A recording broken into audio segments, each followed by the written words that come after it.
Hello বন্ধুরা, চলে এসেছি আজকে শীতকালের স্পেশাল একটা মেনু নিয়ে। বানাচ্ছি গাজরের হালুয়া।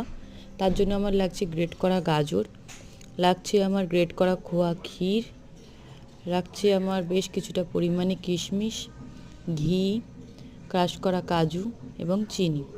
লাগছে আমার হাফ লিটার মতো দুধটা আমি জালে বসিয়ে দিয়েছি। দুধটা ফুটে উঠলে আমি গ্রেট করা গাজরটা দিয়ে নেব। গ্রেট করা গাজরটা দিয়ে আবারও ফুটে উঠলে কিছুক্ষণ নাড়াচাড়া করে আমি এখানে কয়েকটা ছোটো এলাচ ক্রাশ করে নিচ্ছি। তোমরা চাইলে এলাচগুলো ইউজ করতে পারো। আমাদের কিন্তু গাজরের হালুয়াটা চালিয়ে যেতে হবে। দুধটা প্রায় একটু শুকিয়ে এলে এর মধ্যে আমরা দিয়ে নেব চিনিটা। পরিমাণ মতো চিনিটা দিয়ে নিচ্ছি।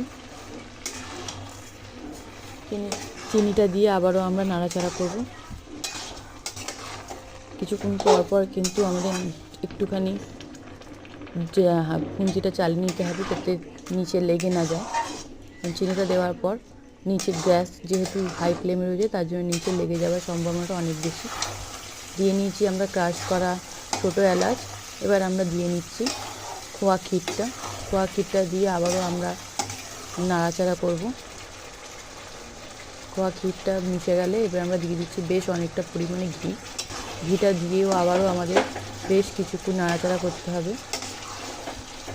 দিয়ে একটু শুকনো হয়ে এলে, মাখো হয়ে এলে আমাদের গাজরের হালুয়া প্রায় অলমোস্ট রেডি। দিয়ে নিচ্ছি ক্রাশ করা কাজু আর কিশমিশ, দিয়ে আবারও একটু নাড়াচাড়া করছি। বেশ কিছুক্ষণ পর কিন্তু খুন্তিটা আমাদের চালাতে হবে, নাহলে আমাদের তলায় কড়াতে লেগে যাবে। গাজরের হালুয়া আমার অলমোস্ট রেডি। সার্ভ করে নিয়েছি। তোমরা বাড়িতে অবশ্যই ট্রাই করো এবং আমাকে নিশ্চয়ই জানিও তোমাদের মেনুটা কেমন লাগলো।